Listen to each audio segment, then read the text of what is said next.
अस्सलामुअलैकुम, आप देख रहे हैं हो क्या रहा है। मैं हूं फैसल अब्बासी, मेरे साथ मौजूद हैं आरिफ निज़ामी साहब। बहुत शुक्रिया निज़ामी साहब आपका। कल अपोजिशन की एपीसी 2006 में होने वाले मिसाक जमहूरियत के बाद ये कहा जा रहा है कि 14 सालों में अपोजिशन का ये सबसे बड़ा गठजोड़ था और इससे अब निकलेगा क्या ये वैसे ही इस हुकूमत को डिस्टर्ब कर सकते हैं जिस तरह मिसाक जमहूरियत ने परवेज़ मुशर्रफ की हुकूमत को डिस्टर्ब किया था। प्रोग्राम में इस पर भी बात करेंगे। स्टेट बैंक की जानिब से आज मॉनिटरी पॉलिसी दी गई है, उससे मुतालिक भी कुछ बात करेंगे। एक ख़बर ये भी आ रही है कि जो पार्लिमानी लीडर्स हैं मुख्तलिफ़ जमातों के, उनकी मुलाकात हुई है अस्करी क़यादत से, इससे मुतालिक भी बात करेंगे। निज़ामी साहब, कल जो सारा एपिसोड हुआ, बज़ाहिर तो ये कह रहे हैं कि नवाज़ शरीफ का जो खिताब था वो पूरी एपीसी पे हावी था, लेकिन ये 14 सालों में जो बैठक है, आपको क्या लगता है? परवेज़ मुशर्रफ की आमिर हुकूमत थी, उसको मिसाक जमहूरियत ने काफ़ी डिस्टर्ब किया था। ये एपीसी इमरान खान साहब की जमहूरी और मुंतखब हुकूमत को डिस्टर्ब कर पाएगी या कर चुकी है? सबसे पहले तो बुनियादी बात यह है कि जो लोग इस वक्त इकट्ठे हुए हैं, क्या नाम है उनके अलायंस का, PMD, PDM, Pakistan democratic movement, वो इमरान खान की हुकूमत को जमहूरी नहीं समझते। बल्कि मियाँ नवाज शरीफ ने तो खुल के कह दिया कि इनको जो हमारी लड़ाई उनके साथ है, जो इनको लाने वाला है, तो इसलिए तो वो बात आपकी मुतबिक नहीं आती कि ये जमहूरी हुकूमत है। कम से कम मुतहदा अपोजिशन जो है वो ऐसा नहीं समझती ये कोई एक जमहूरियत है जिसको सबोताज करने की कोशिश कर रहे हैं। जी, इसके असरात निज़ामी साहब चलें, अगर मुत्तहिदा अपोजिशन के मौक़िफ़ को ही मान लिया जाए, उनकी सोच के मुताबिक, मैं नहीं मान रहा, मैं तो आपको तजज़िया कर रहा हूँ कि नहीं, अगर उनकी सोच पे बात की जाए, जो वो चाह रहे हैं उसमें वो खुद कितने संजीदा हैं? दैट्स अ गुड क्वेश्चन, लेकिन मेरा ख्याल है वो काफ़ी संजीदा और इसलिए नहीं है कि उनको कोई मोहब्बत है जमहूरियत से, वो इसलिए दीवार से लगे हुए हैं, इसलिए संजीदा है। क्योंकि देखें ना कि ये एपीसी के इनेकाद से पहले जो बाकी रही सही कसर थी वो भी पूरी कर दी गई। शहबाज शरीफ के फैमिली मेंबर जो रह गए थे उनके खिलाफ भी केसेस बना दी गई। यही हाल PPP का है। तो इस सूरत हाल में दीवार के साथ लगी हुई अपोजिशन के लिए और कोई चारा कार नहीं है कि वो कुछ ना कुछ लाइन ड्रा करे जहाँ जिसके आगे वो मज़ामत कर सके। अच्छा निज़ामी साहब, थोड़ा फ्लैशबैक में जाऊँगा। 2006 का COD, चार्टर ऑफ डेमोक्रेसी, ये माहिदा, एक क्रेडिट जाता है कि 14 साल हो गए हैं, ताला आजमाई नहीं हुई, जमहूरी दौर हैं, जैसा भी है सिलसिला जमहूरियत का एक सिलसिला जारी है और अभी टाइम भी लगेगा। लेकिन साथ ही साथ निज़ामी साहब, जो एक दूसरे के साथ दगाबाजियाँ करती रहीं ये बड़ी जमातें, और बिलखसूस अगर नून लीग का ग्राफ देखें तो कल यूसुफ रज़ा गिलानी साहब का बड़े पुरतपाक अंदाज में वो जिक्र कर रहे थे, लेकिन नवाज़ शरीफ साहब यूसुफ रज़ा गिलानी साहब के ख़िलाफ़ ही काला कोट पहन के मेमो गेट स्कैंडल में पीपल्स पार्टी को गद्दार कहलवाने में उस वक्त चले गए थे। अब इस तरह के जो एपिसोड हुए हैं, वो मौजूदा एतमाद का फुकदान, जरदारी साहब के खिलाफ था, जरदारी साहब की पीपल्स पार्टी के खिलाफ जो एतमाद का फुकदान पैदा हो चुका है और जो COD के बाद मिस कमिटमेंट्स थी, इस एपीसी के बाद कौन श्योर करेगा कि ऐसा नहीं होगा? अपना मौका देख के हर कोई अपनी बाजी नहीं चलेगा। जैसे मैंने पहले कहा कि इतने हालात ख़राब हो चुके हैं कि अपोजिशन को ये रिस्क लेना पड़ रहा है। नहीं तो मैं तो खुद उसका गवाह हूँ, जरदारी साहब लंदन में थे और मियाँ साहब उनके पीछे पीछे फिर रहे थे। ये पोस्ट है उनकी जब वो साबिक सदर थे जी। तो मियाँ साहब की जुल देने के लिए वो वहाँ जो ठहरे हुए थे होटल में, उधर से वो चेकआउट कर गए और एक खुफिया मुकाम पर चले गए जी कि वो मियाँ नवाज शरीफ को अवॉइड कर पे। और फिर मुझसे उन्होंने कहा कि ये बिल्कुल ही नाकाबिल एतमाद आदमी है, इसने मैं पीठ में छुरा घोंपा है। आसिफ जरदारी साहब ने मियाँ नवाज शरीफ साहब के मुतालिक जी, और वो दोबारा इस सुराख से नहीं डसे जाएंगे।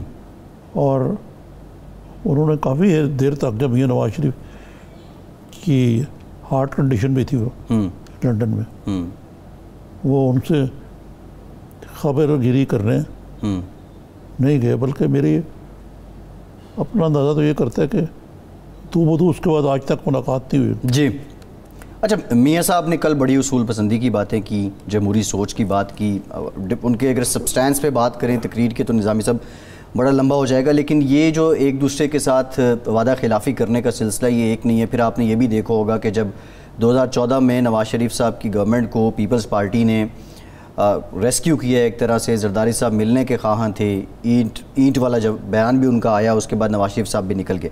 ये एक लंबी सीरीज़ है। सवाल ये है मेरा, कल एक शख्स मौलाना साहब बड़े क्लियर नज़र आए और वो तो इस्तीफ़ों की बात पे डट भी गए, फिर वो नाराज़ भी हो गए, वहाँ बैठ के भी अपना एहतजाज किया।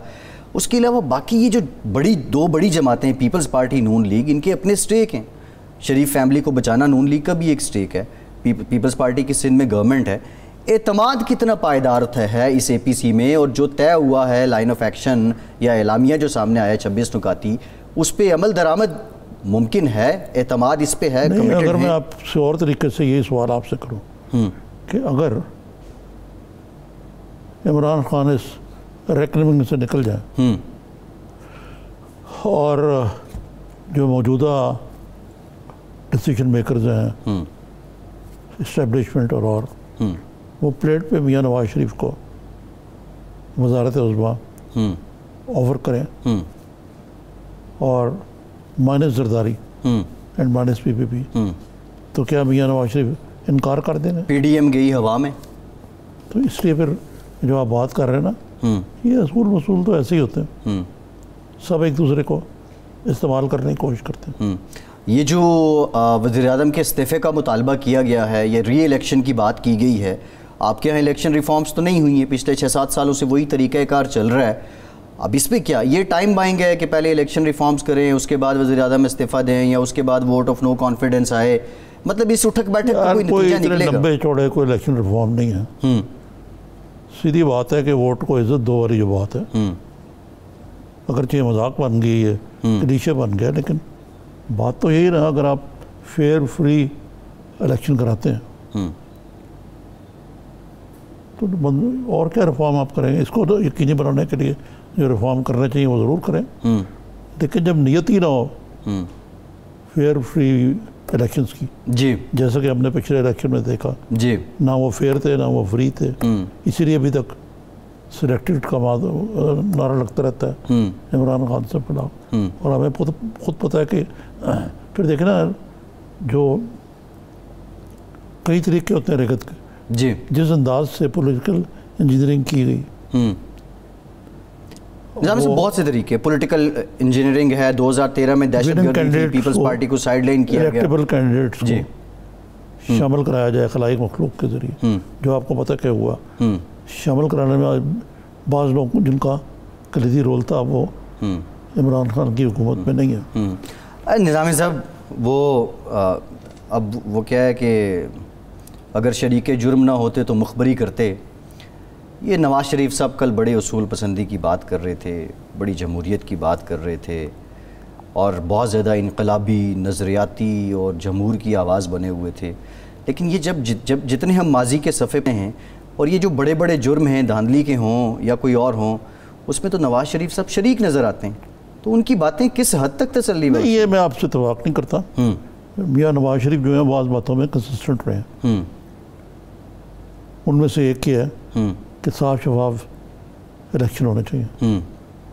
जो COD के बाद मामला थे वो ज़रा मुख्तलिफ थे। ठीक है।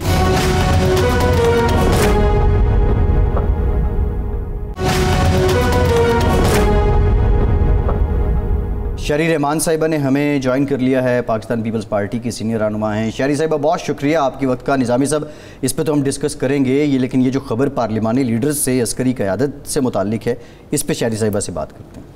जी अस्सलाम वालेकुम शहरी साहिबा। जी अस्सलाम वालेकुम। आप सुना बड़े बड़े जगहों पे इशाइये खा के आई हैं, आपने खबर तक नहीं होने दी हमें। नहीं, खाया तो नहीं, वहाँ कुछ ऐसी कोई बात नहीं है। नेशनल सिक्योरिटी के हवाले से मीटिंग थी। मैंने तो कहा भी था कि ये मीटिंग प्राइम मिनिस्टर को चेयर करनी चाहिए अपने चेंबर में या अपने घर में, जैसे कश्मीर पे जितने भी इख्तलाफात हों। हम तो हमेशा जाते थे PM की मीटिंग में, और दूसरी जमातें भी हमारी तरफ आती थी। ये कोई इनको ख़ास मसला है प्राइम मिनिस्टर को कि वो कोई मीटिंग इस तरह की चेयर करने तैयार ही नहीं है, चाहे वो कितनी भी हसास हो, कितना भी पाकिस्तान का मुफाद हो। आपको याद है कि इन्होंने कश्मीर जब 5 अप्रैल हुआ था 2019 में, इन्होंने तब भी पार्लिमानी चेंबर में सारे लीडरशिप को इंतज़ार करा के रखा, खुद नहीं आए। जी मुझे याद है।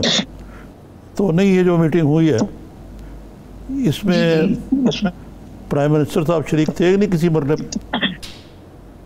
नहीं थे ना। अजीब सी बात है कि वो इस बात को चेयर नहीं करते। सॉरी, मेरा घर में जरा खराश है। इस बात को समझते नहीं है अहम कि कोई नेशनल इशू है, उस पर वो किसी भी हालत में ब्रीफिंग ही करते हैं। नहीं, उन्होंने ना खुद किसी को एतमाद में लेना होता है, ना उन्होंने किसी सरबराह से बात करनी होती है, ना उन्होंने पार्लियामान को इस्तेमाल करना होता है। उनका रवैया ये कि ये मेरा काम नहीं है। अब पार्लियामान चलाना किसका काम है, आप मुझे बताएं।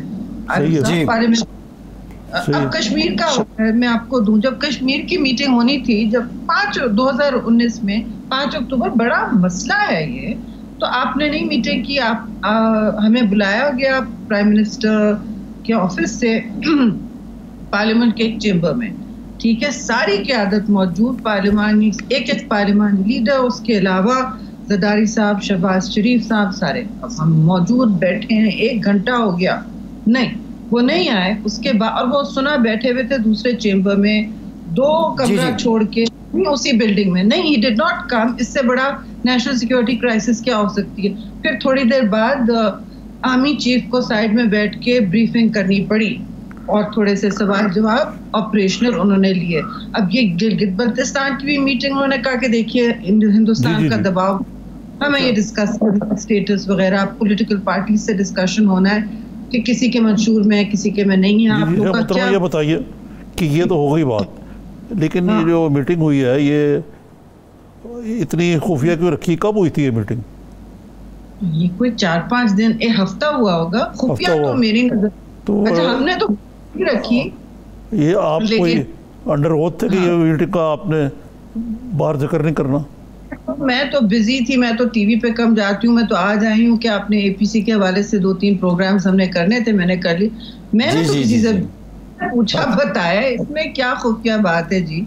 जी अच्छा, ये दूसरे बताएं कि ये तो हो नहीं सकता कि एपीसी होने वाली है, तो आपने जो जिस तरीके से ऑपोजिशन को दीवार से लगाया जा रहा है। नहीं, बिल्कुल बात तो हुई है, मगर वो प्रिंसिपली गिलगित बल्तिस्तान की बात थी और मैंने खास तौर पे कहा कि ये सब बातें ठीक हैं, गिलगित बल्तिस्तान का मंशूर, ये हमारे मंशूर में तो है ही ये बात कि उनको आगे और ऑटोनॉमी दी जाए और पाकिस्तान का कोई प्रोविजनल स्टेटस दिया जाए। और हमारे मंशूर में ये लिखा हुआ है 2018 में भी, और उससे पहले भी इसी तरह हम बढ़ते चले जाएं हुकूम है कि। So we said look, this is an important discussion, ठीक है, खंदा पेशानी से समझो, बट ये ठीक है, नेशनल सिक्योरिटी का इशू है, हिंदुस्तान बहुत इस वक्त मैली आंख से देख रहा है और रोज उनके टीवी शोज में होता है गिलगित बल्तिस्तान हमारा हिस्सा, लिटरली रोज। तो आपने भी जो भी इकदामात लेने, नहीं, मैंने उनसे कहा कि where is the prime minister and why is this meeting not in prime minister house और इन हिज चेंबर और इन हिज सेक्रेटरी। ठीक है, अच्छा शारी साहिबा ठीक है, ये आप Gilgit Baltistan national security agenda ji please, आप कुछ कह रही थी? मैं ये कह रही थी, वो बनी गाला भी मीटिंग होती तो हम लोग चले जाते। देखिए, प्राइम मिनिस्टर का ये काम होता है, पार्लियामानी जमहूरियत, prime minister is the leader of that house, तो उनको ये लीड करना होता है, ये आउटसोर्स नहीं कर सकते हर चीज। ठीक है, नेशनल सिक्योरिटी कॉन्वर्सेशन में सारी जिंदगी हमने मिलिट्री के साथ इस हवाले से, कभी अफगानिस्तान हो, कभी कश्मीर हो, आप भी डील करते रहे, आप भी ब्रीफिंग लेते, लेकिन वो कहते हैं हम आपको एक नेशनल सिक्योरिटी हवाले से बात करें। बहुत ठीक है, कर रहे हैं, हसास मामला है, बेशक करें, लेकिन उसकी बाद में पॉलिटिकल अच्छा शरीफ साहब, ये बताइए मुझे कि ये इतनी जो मीटिंग तो हुई, लेकिन आपने जो अपनी करारदादें पास की APSC की मीटिंग में, वो तो बड़ी सख्त एंटी एस्टेब्लिशमेंट, एंटी मिलिट्री थी। यानी नवाज शरीफ साहब ने तो ये भी कह दिया अपनी तकरीर में कि जी ये हमारी लड़ाई इमरान खान से नहीं, उन लोगों से जो इमरान खान को लाने वाले पॉलिटिकल मामलात में। देखिए, हमारा मुस्तकिल मिजाजी से एक मौक़िफ़ रहा है कि जहाँ नेशनल सिक्योरिटी के इश्यूज़ हैं हम बिल्कुल डिस्कस करते हैं, लेकिन आप जो हैं और करेंगे भी, और ये जर्नलिस्ट भी करते हैं, सारा माशरा करता है, ये हर इंडिया में भी होता है, अमेरिका में भी होता है।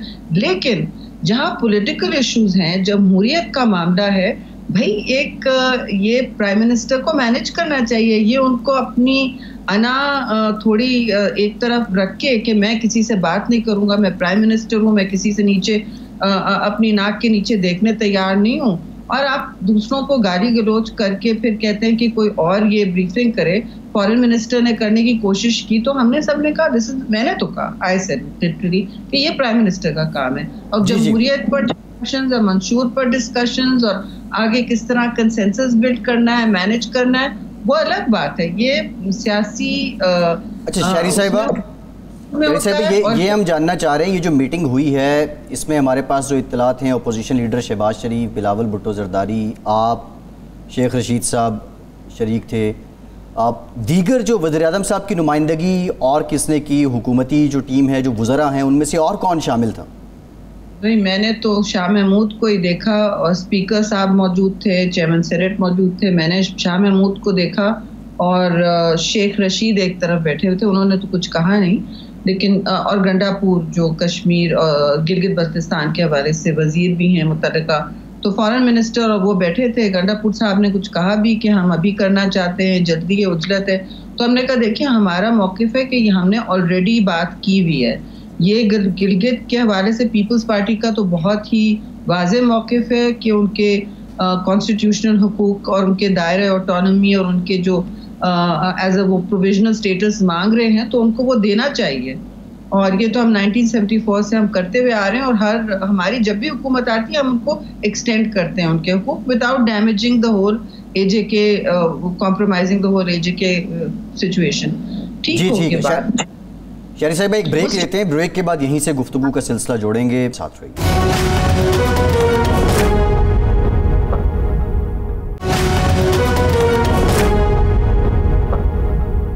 ब्रेक के बाद एक बार फिर से आपको खुशामदीद कहेंगे, और शहरी रहमान साहिबा से हम गुफ्तगू कर रहे थे। शहरी साहिबा, ये बड़ी इंपॉर्टेंट मुलाकात है, रिपोर्ट अभी हो रही है, अस्करी क़यादत से जो मुलाकात हुई पार्लिमानी लीडर्स की, उसके बाद शेख रशीद साहब ने ये कहा कि अपोजिशन के जितने लोग थे वो तो आर्मी चीफ से और DGISI से यही कहते रहे कि नैब के केसेस, और यही अपना रोना वहाँ भी जारी रहा।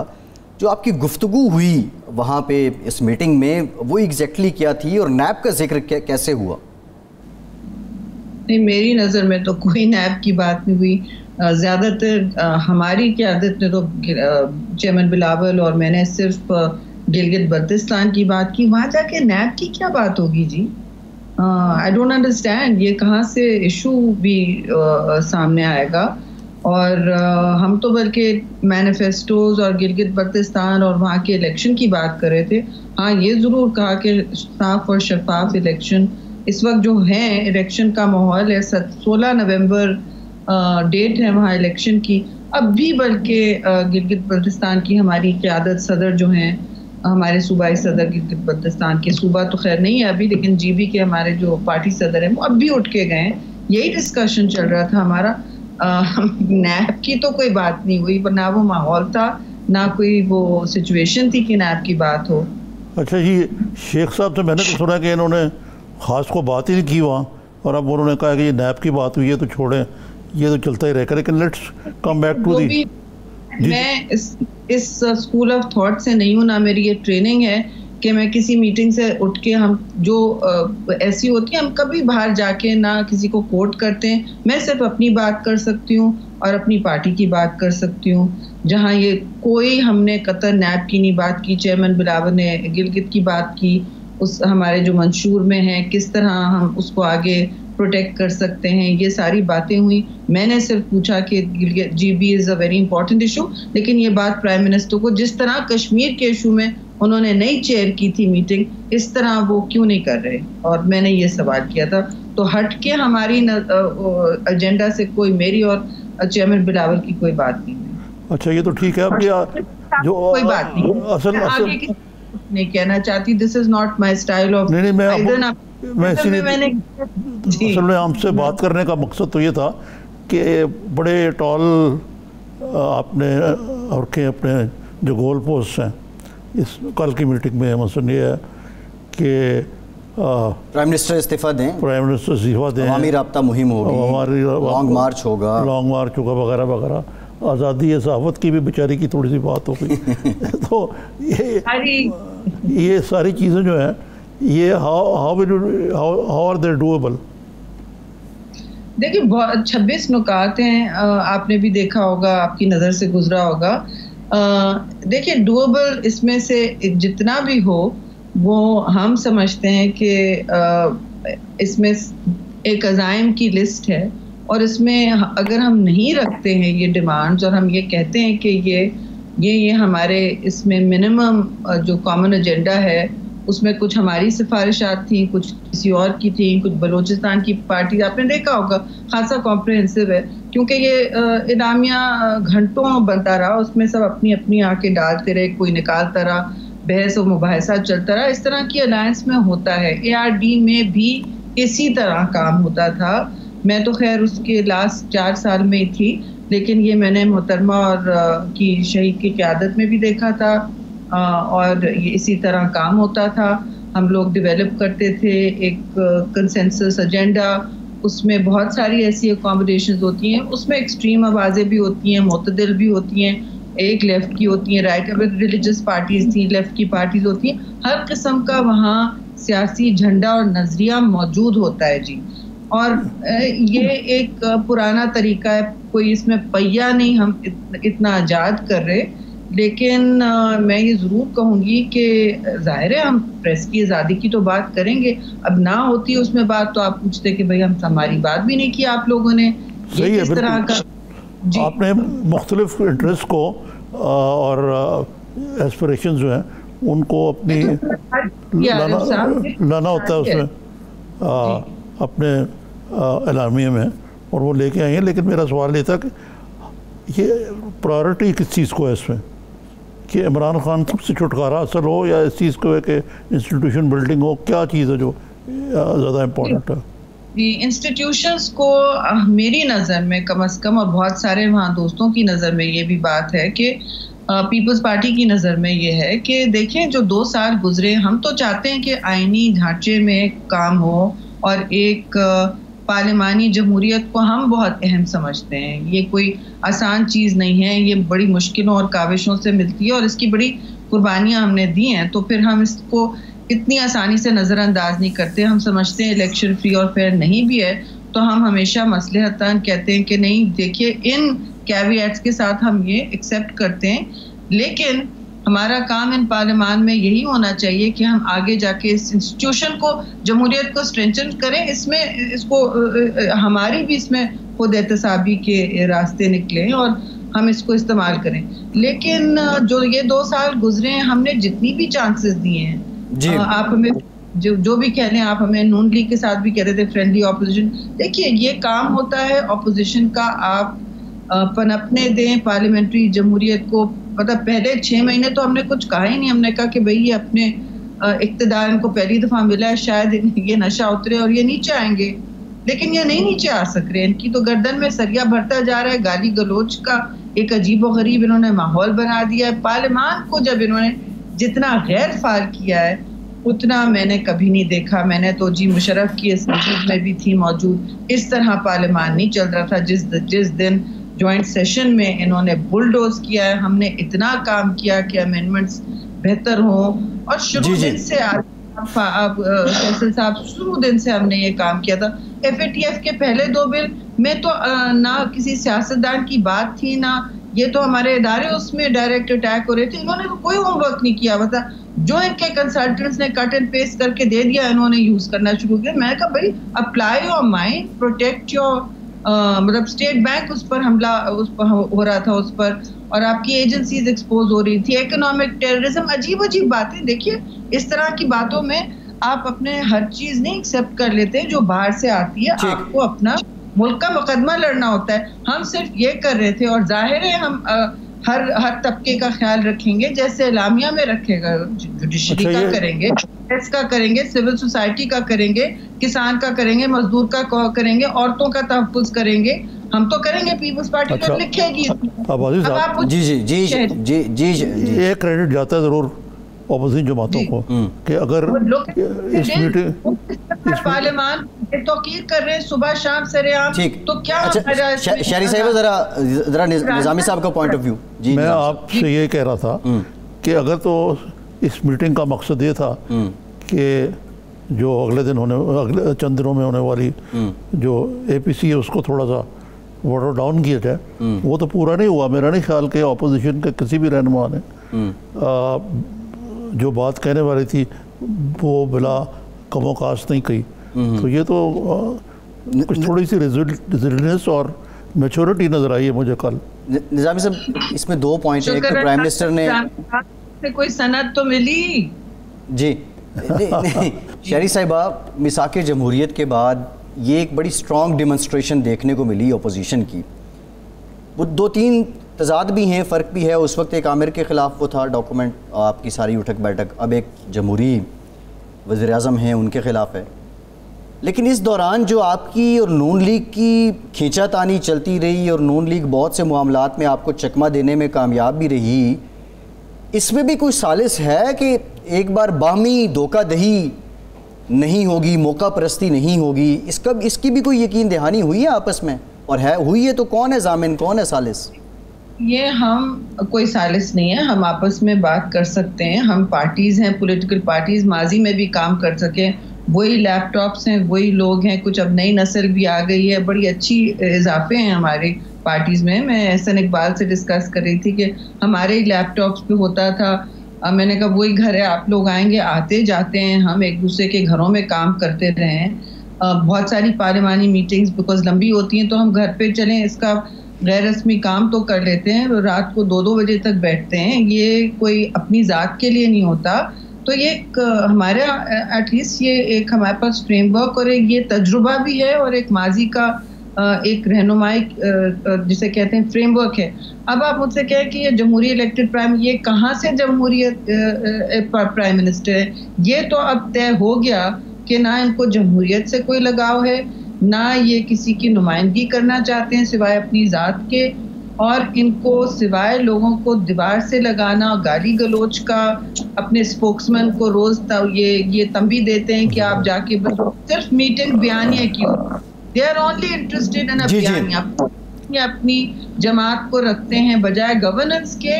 ये पूरे दिन अपनी, ये तो निजामी साहब तजाद है। देखें, अगर वफाक की हुकूमत जमहूरी इलेक्टेड नहीं है तो सिंध की हुकूमत जमहूरी इलेक्टेड है। ये तो अब तजाद है ना। लेकिन फजल रहमान साहब की निजामी साहब मेरा ख्याल बात कर लेते हैं। जो है फैसल साहब, वो तो देखें, ये कोई जमहूरी इलेक्टेड हुकूमतों का नहीं होता है। इनका रवैया बिल्कुल ही अजीब व गरीब है कि इनको ना अपनी साख की फिक्र है, ना कोई ये इनकी सोच है मुतदिल या जमहूरी नहीं। ये ना किसी की बात सुनने तैयार होते हैं। जमहूरियत का मतलब ये है कि आप टॉलरेंस दिखाएं। अभी भी आप आके मुझसे कहें प्राइम मिनिस्टर बात करना चाहते हैं आप लोगों से, हम कहेंगे अभी हमने बार बार कहा कि व्हाई डिडंट यू। आपको याद है कोविड क्राइसिस इतनी बड़ी हुई थी, कश्मीर और कोविड दोनों में इन्होंने मुल्क को यूनाइट करना नहीं अपना मौजू समझा, उन्होंने नहीं मकसूद समझा कि वो बैठें इसे बात करें। जी जी ठीक है, बहुत शुक्रिया शहरी रहमान साहिबा, बहुत शुक्रिया आपके वक्त का, आप हमारे साथ मौजूद थी। एक लेंगे और ब्रेक के बाद ज़रा ये सेंसरशिप से मुताल्लिक की बात करेंगे। हुकूमत का जो नैरेटिव है कि नवाज़ शरीफ साहब का खिताब वज़ीर आज़म साहब की इजाज़त के बाद दिखाया गया, आप कानून और आइन इससे मुताल्लिक क्या कहता है? ब्रेक के बाद इस पर बात करते हैं, हमारे साथ रहिए।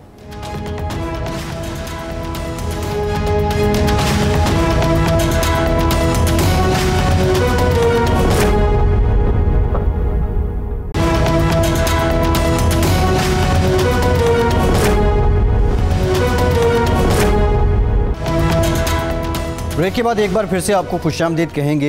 ये बहुत बड़ा मुअम्मा रहा कि क्या नवाज़ शरीफ साहब का खिताब दिखाया जाएगा या नहीं। बिलाखिर पाकिस्तान के इलेक्ट्रॉनिक मीडिया पे बराह रास्त ये नशर किया गया, लेकिन इसका क्रेडिट भी हुकूमत ले रही है। निज़ामी साहब, शिबली फराज साहब वज़ीर इत्तलात हैं, उन्होंने आज प्रेस कॉन्फ्रेंस के दौरान इस खिताब को नशर करने से मुताल्लिक क्या कहा, ये सुनिए। प्राइम मिनिस्टर इमरान खान साहब ने ये फैसला किया, ऑपोजिशन लीडर्स चाहे कोई भी हो, नवाज शरीफ से लेकर जितने भी सियासी ऑपोजिशन के लीडरान हैं, उनकी स्पीच को चलने दिया जाए। एक रह गए फजलुर रहमान साहब, लेकिन उनकी तकरीर हमने नहीं रोकी। वो पीपल्स पार्टी और नून ने उनकी तकरीर नहीं जाने दी। हम तो उनके लिए भी तैयार थे कि वो भी बात करते। निज़ामी साहब, प्राइम मिनिस्टर साहब ने नवाज़ शरीफ साहब का खिताब चलने दिया। थोड़ी बहुत जो इन्वेस्टिगेशन की कानूनी माहिरीन से बात की, वो कहते हैं कि किसी भी यार सबसे पहले बात यह है कि प्राइम मिनिस्टर जो है को फैसला बात का घंटे कर रही हैं कि हर चीज़ जो उनसे पूछ के की जाए। ये उनका इजाज़तनामा लेना ज़रूरी था? निज़ामी साहब, इससे या इसकी वजह यह है कि जो असल को होते हैं उन्होंने इजाज़त दे दी कि बोलने दें, उनको भी क्या हर्ज है?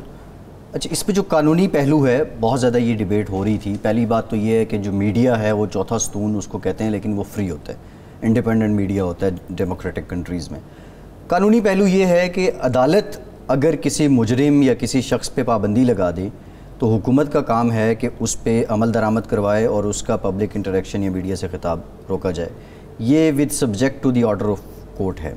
और इसमें माजी में हमने देखा जो लोग लंदन से खिताब किया करते थे उन पर पाबंदी लगी तो फिर चैनल्स ने नशर नहीं किया।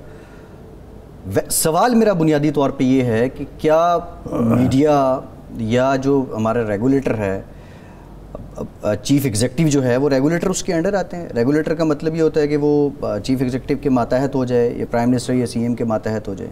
देखें, एक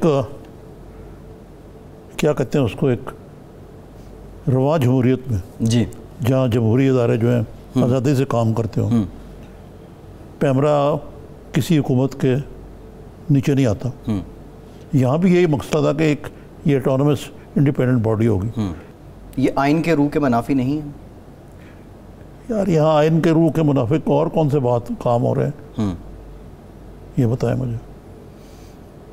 अगर वो बंद कर देते तो उस दिन तो बंद कर देता, बाद में अदालतों में जाते रहते। सही है।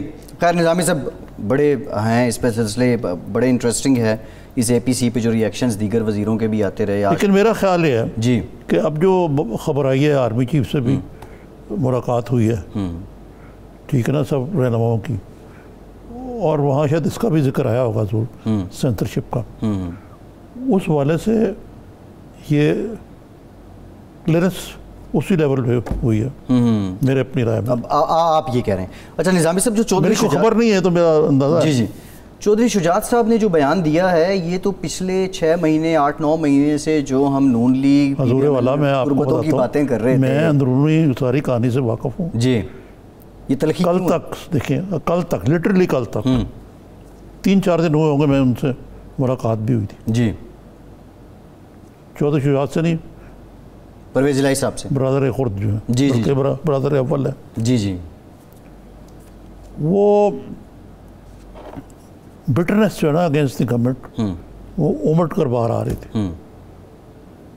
इतने आपस में।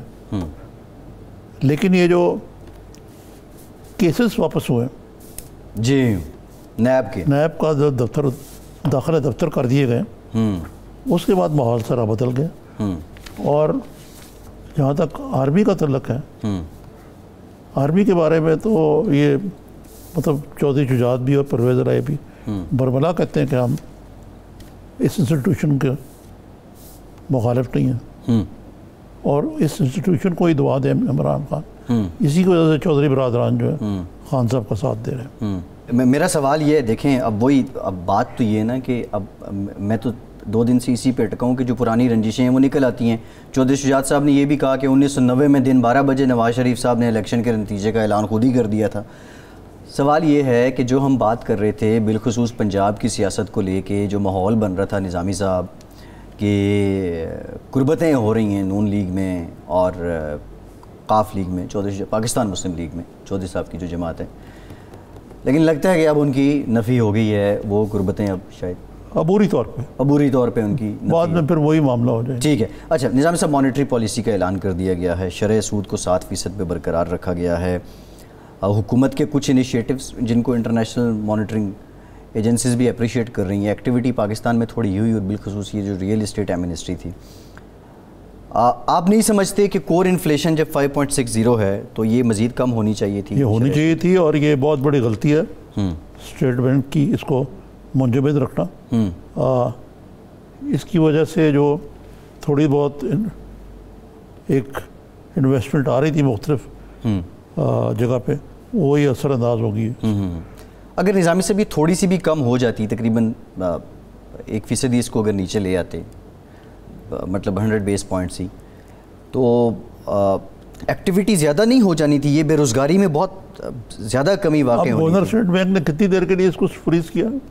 निज़ाम साहब, अभी जब नेक्स्ट मॉनेटरी पॉलिसी जो आएगी तब तक तो ये चलेगा ना, और आई थिंक ये महीने 2 महीने 45 से 60 दिन तक है, तो ये काम ही करनी पड़ेगी उनको, अगर other things remaining the same.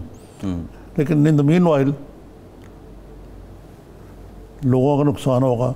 ये जो बिजनेस की कॉस्ट ऑफ फंड्स है ये खामखा ऊपर रहेगी। फिर आप कह रहे हैं कि भी तवक्को है काम कर देंगे। इसी तरीके से ये सो लीजिंग का बिजनेस है, जो कार फाइनेंसिंग है, हाउस फाइनेंसिंग है, और हाउस फाइनेंसिंग पे इमरान खान साहब का और जोर है जी कि उनकी एक, अभी ये आपने अगले दिन ही प्रोग्राम किया था, पता नहीं वो प्रोजेक्ट बन पाएगा। रिवर रावी फ्रंट 50,000 अरब रुपए का, वो इतने हाई इंटरेस्ट के साथ किस तरह चलेगा? निज़ामी साहब, और बैंकों के लिए अलग मुश्किलात हैं। अच्छा, ये मेरा बुनियादी सवाल ये है कि अभी जो एक मोमेंटम कोविड-19 के असरात कम होने के बाद बना था, एक्टिविटी कुछ नज़र आ रही थी, अगर इसमें डिस्काउंट रेट कम हो जाता, बैंक ज़्यादा फाइनेंसिंग करते, ज़्यादा कारोबार लगते, बेरोज़गारी कम होनी थी, मईशत थोड़ी स्टेबल हो जाती, डोंट यू थिंक कि इसको रिविज़िट करना चाहिए स्टेट बैंक को? ख़ास तौर पे पाकिस्तान एक ऐसा मुल्क है जहाँ हमने कोविड को काबू किया हुआ है अल्लाह के फजल से। बल्कि कल तो फिगर्स में देख रहा था जी, गुज़िश्ता रोज़ एक डेथ थी पाकिस्तान, जी ऐसे, जो कि हमें अल्हम्दुलिल्लाह शुक्र अदा करना चाहिए जी। तो फिर उसके बेसिस पे हमें ऐसे इक़दामात बर वक्त करने चाहिए। इक़्तिसादियात में जो फैसले जो बर वक्त ना किए जाएँ, उनका नतीजा फिर मनफी निकलता है। यही निज़ामी साहब, मैं यही कह रहा था कि इस मोमेंटम को और जो थोड़ी बेहतरी नज़र आ रही थी, इसको कैश करने की ज़रूरत थी। वो रिवर रावी फ्रंट का आप बात कर रहे थे, 50,000 अरब रुपए का वो मंसूबा है, अगर वो स्टार्ट हो जाता है, वैसे तो हमने डिटेल उसको बताया था कि उसकी फिजिबिलिटी और उसमें बड़ी कॉम्प्लिकेशंस भी हैं, पिछली हुकूमतें भी उसको स्टार्ट करना वो जो डिटेल्स हमने देखी, हमें तो ये बनता हुआ नज़र नहीं आता, बनता हुआ नज़र नहीं आता। लेकिन लेट्स सी, बहुत सी हुकूमतें 1949 से। अच्छा, मेरा आपसे सवाल है कि आपको जो ये APC के नतीजे में जो डेमोक्रेटिक अलायंस जो है, जी PDM, पाकिस्तान डेमोक्रेटिक मूवमेंट जो है, बल्कि अलायंस भी नहीं, इसमें जो फैसले हुए हैं, ये बेल मुंडे चढ़ पाएंगे या नहीं? निज़ामी साहब, ऑनेस्टली मुझे तो ये मौलाना साहब के अलावा कोई भी सीरियस नहीं लग रहा। देखिए, स्टेक है ना, सबके मफादात का टकराव है। नवाज शरीफ साहब वहाँ बैठे हुए हैं लंदन में, और अपने मामलात किसी तयशुदा शेड्यूल के साथ वो हैं। पीपल्स पार्टी की सिंध में गवर्नमेंट है, कराची में गवर्नमेंट कोई छोटी चीज़। लेकिन एक बात तो माननी पड़ेगी आपको कि इस सारी जो APS की रुदात थी, अलायंस का बनना, सारा कुछ, इसका मेला तो मियाँ नवाज शरीफ अपनी तकरीर में लूट के ले गए। चौधरी शुजात साहब खाक कहते रहेंगे लिखी हुई है, ये है वो, इतनी 1 घंटे की तकरीर है, वो कुछ पॉइंट तो लिखे होंगे। दूसरे मानों में कौम से खिताब किया है मियाँ साहब ने APC की आड़ में, मेरे ख्याल से, और तमाम पहलुओं मेरी तवक्कुआत से बढ़ के जी अच्छा खिताब था। ये एक अलग बात है कि उनकी उसूल पसंदी और जमहूरियत पसंदी में तजाद ज़रूर है, ये वो किसकी नहीं है, लेकिन सर इनकी ज़्यादा है कुछ थोड़ी। बिल्कुल ठीक है। निज़ामी साहब, मेरा आपसे एक सवाल है, ये PMD बन गई, MRD, और उससे पहले वो भुट्टो साहब के ज़माने में वो जो एक मूवमेंट थी, एट द एंड जब ये मूवमेंट्स बनती हैं तो उसके बाद जो इनका क्लाइमैक्स होता है या ड्रॉप सीन होता है, वो आपसे बेहतर कोई नहीं जानता। फिर अगले 10-15 साल कोई मूवमेंट बनती ही नहीं है। ये पहले लग ही रहा था कि ओपोजिशन इन मूवमेंट से डर भी रही थी, इसका क्या आउटकम हो सकती है? ये अभी तो इब्तिदा है, आगे आगे देखिए होता है क्या। ठीक है निज़ामी साहब, प्रोग्राम का वक्त खत्म हो गया, बहुत शुक्रिया। आज के प्रोग्राम से इतना ही। फैसल अब्बासी को इजाज़त दीजिए।